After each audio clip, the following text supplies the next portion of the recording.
Olá pessoal, tudo bem com vocês? Hoje a gente vai conversar aqui sobre a Goal 4. Eu vou trazer para vocês uma atualização mensal aqui do ativo. A gente já conversou sobre o último resultado da empresa, que é o terceiro trimestre desse ano, e agora a gente vai conversar sobre a atualização de dezembro, passando principalmente pelo panorama para 2025. Quais as expectativas da empresa para o próximo ano? A gente vai passar por esses temas, a gente também vai caminhar aqui sobre os pontos dos seus indicadores e os seus descontos, passando principalmente também sobre o cenário dos seus descontos de preço teto e também as suas projeções técnicas que eu gosto de analisar todos os meses com vocês. Antes, já deixa o seu like, a sua inscrição, tá? Que ajuda muito aqui o nosso projeto, beleza? Lembrando a todos que esse conteúdo, essa análise, não tem nenhuma recomendação de compra ou de venda, tá? O conteúdo é totalmente educacional. Muito bem, pessoal, vamos conversar aqui então sobre o panorama do quarto trimestre aqui de 2024 e também já olhando para 2025. A gente está finalizando dezembro e em breve já vai sair os resultados do final de 24 para a gente compreender o cenário da empresa. Mas como ainda não saiu, a gente vai passando nas principais atualizações da empresa nesse mês de dezembro. Antes da gente passar no panorama aqui, eu quero passar para vocês aqui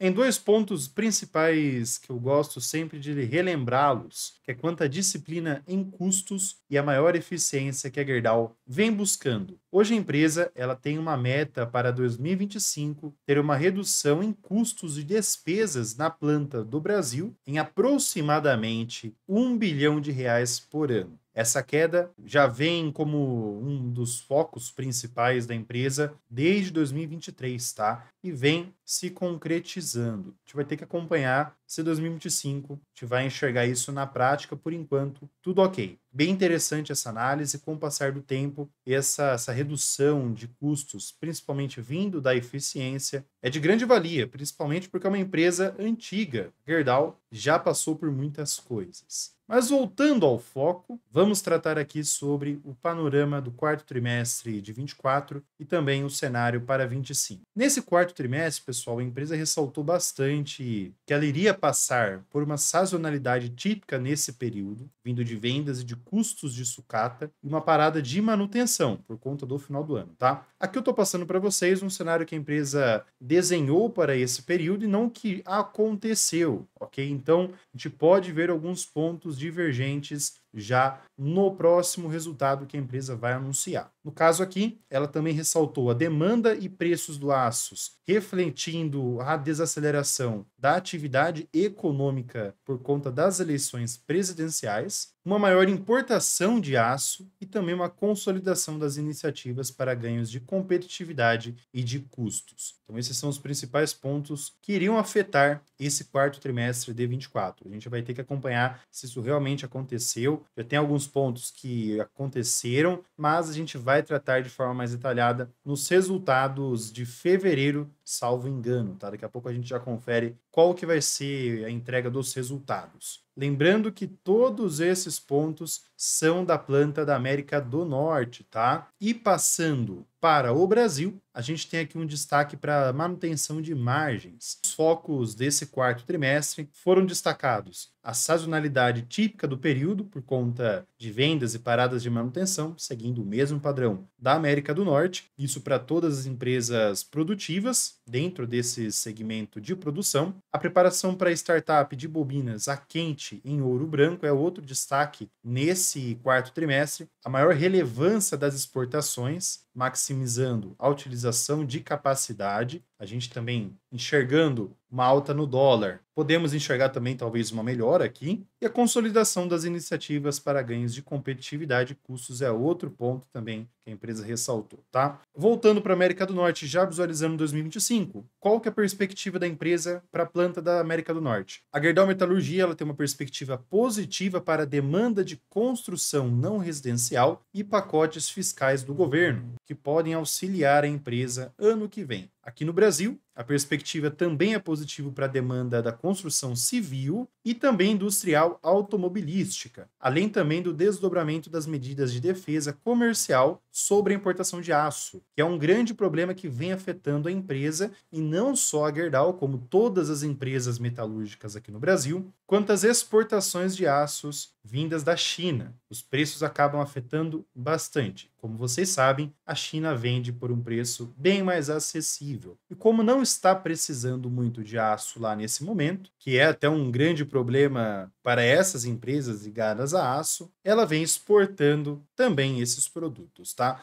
Esse cenário da China, pessoal, é bem complexo, tá? O país está fazendo vários investimentos, vários incentivos fiscais, vários pacotes de investimentos para melhorar a economia nesse sentido, nesse lado de construção civil, mas até o momento esses pacotes, esses auxílios não foram eficientes de tal forma como eles esperavam, tá? Então esse é um ponto que a gente tem que ficar de olho para o ano que vem, pois pode fazer preços nessas empresas. Bom, antes da gente passar até para analisar todo esse cenário, vou trazer para vocês um resumo do que a gente viu nesse último trimestre, tá? Olhando os dois resultados aqui do EBITDA ajustado e da receita líquida, o destaque aqui no EBITDA ajustado foi o aumento no Brasil, tá? Quase que dobrando, e a receita líquida, o destaque ficou para o Brasil também por conta desse crescimento, e a gente enxergou também um aumento na receita líquida na América do Norte, apesar da queda no EBITDA. Tem mais dois pontos que a gente tem que acompanhar aqui, que é praticamente a base da empresa, visualizando o lado financeiro da Gerdau, que é o fluxo de caixa e a variação da liquidez desse caixa. A empresa ela precisa de um caixa bem relevante, principalmente por conta dos cenários atípicos que podem vir a aparecer nesse segmento que ela está. Nesse momento, nesse último trimestre, seu fluxo de caixa ficou parelho e a variação também ficou parelho, teve até uma melhora aqui, tá? A empresa também, apesar desse momento atípico, reparem como ela vem fazendo investimentos, tá, pessoal? Fazendo investimentos ao mesmo tempo também pagando dividendos aos acionistas, apesar desses dividendos terem vindo bem abaixo com relação dos últimos anos. A empresa focou aqui em mais dividendos, mas é interessante também lembrá-los que a empresa vem fazendo recompras de ações. E isso também é interessante para o acionista, pois melhora a qualidade da ação, na minha opinião. Outro fator importante que a gente tem que acompanhar aqui, já seguindo essa questão do caixa, é a sua alavancagem. Nesse momento, a empresa, por conta desse caixa, segue com uma alavancagem controlada. Tá? Vejam aqui na prática como que está o caixa versus a sua dívida líquida. Tudo bem? No dia 19/2 do ano que vem, estaremos aqui atualizando vocês sobre o cenário da Goal 4 e os seus resultados, tá, pessoal? Aqui a gente vai conversar já visualizando 2024 fechado com os 4 trimestres, tá? Uma análise mais completa. Passando para os seus indicadores e também para os seus dados técnicos aqui dos preços, vejam como a receita nesses últimos 12 meses teve uma queda com relação a 23. A empresa vem passando aqui por um período mais complexo. Um destaque que eu quero ressaltar aqui é que a empresa ela tem 49%, quase 50% da receita vindo da América do Norte e os outros 50% vindo aqui na América do Sul, tá? Vejam na prática também como que está a situação do lucro líquido, né, pessoal? A empresa acabou derrubando bastante esse lucro. Para quem já é acionista, percebeu isso na prática no formato de dividendos. O preço da ação ficou caminhando mais de lado em certos períodos, nesses últimos meses que vem sofrendo um pouco mais. E além de uma economia mais negativa, a gente está enxergando também a situação do minério de ferro mais lateralizado, sem esse incentivo da China vindo tão positivo assim. Vejam até que em 2024, pessoal, os dividendos da empresa ficaram em 4%,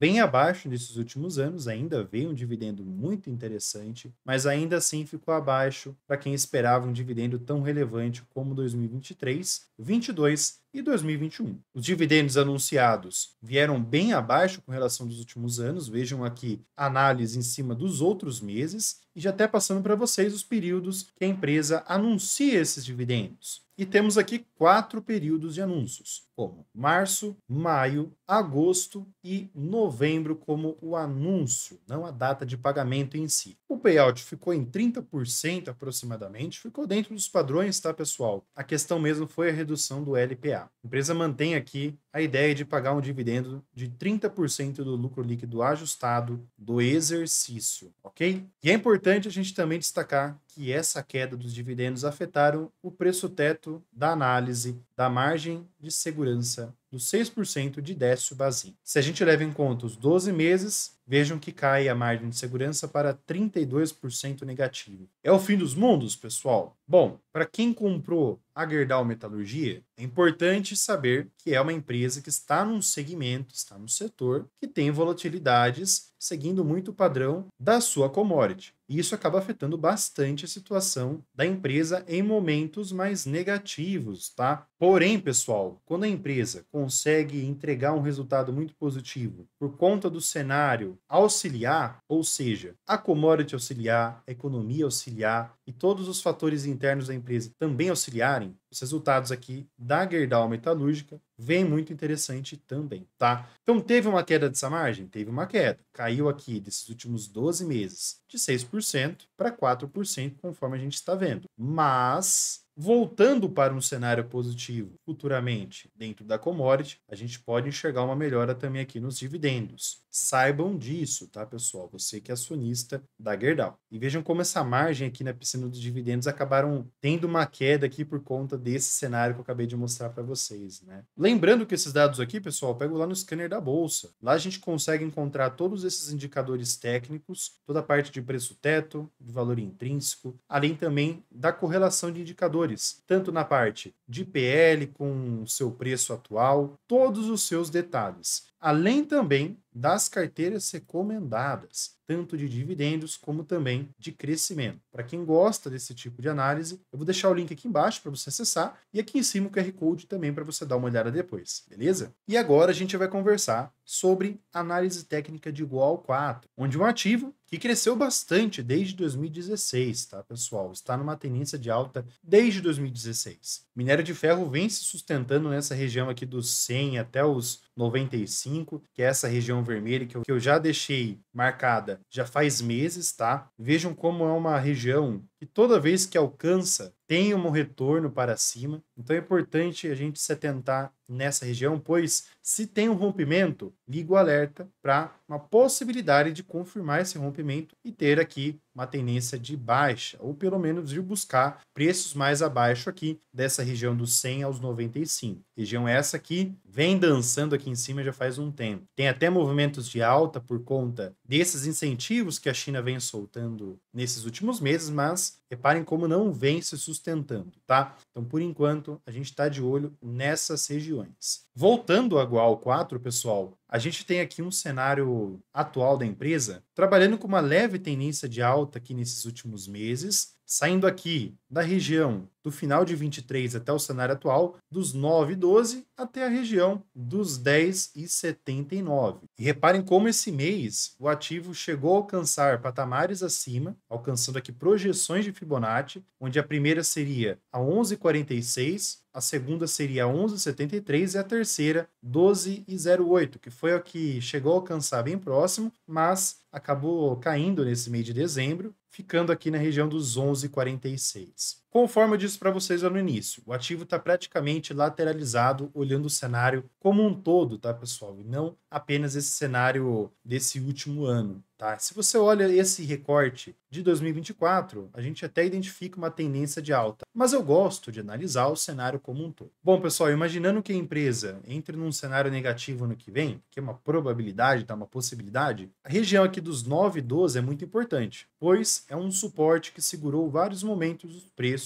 anteriormente, tá? Além de ser uma inversão de polaridade desses movimentos anteriores e também de movimentos lá de 2008 até 2015, tá? Então é importante a gente se atentar nessa movimentação. Abaixo dele a gente tem uma outra projeção aqui, desculpem, uma outra retração, que seria 7,33 e mais abaixo 6,13, que seria a última retração aqui de Fibonacci que eu deixei agendado aqui, demarcado no caso. Caso a gente espere uma projeção mais positiva positivo para 25. Temos essas projeções que eu já deixei aqui anotado para vocês. E mais acima, uma região mais importante que seria 12,65 e 13,09, que são projeções de Fibonacci olhando mais acima e topos acima de 2023. Mas, por enquanto, o ativo pode trabalhar mais lateralizado nesses próximos meses. Vamos acompanhar, até para a gente entender nesses próximos meses qual que será a movimentação da Gerdau aqui. Por enquanto, na minha visão, uma tendência de baixa ficaria mais acentuada se ultrapassasse os R$ 9,12, conforme eu falei para vocês, tá? Aqui pode ter algum reajuste nos preços, pessoal, por conta dos pagamentos dos dividendos, tá? Então a gente vai reajustando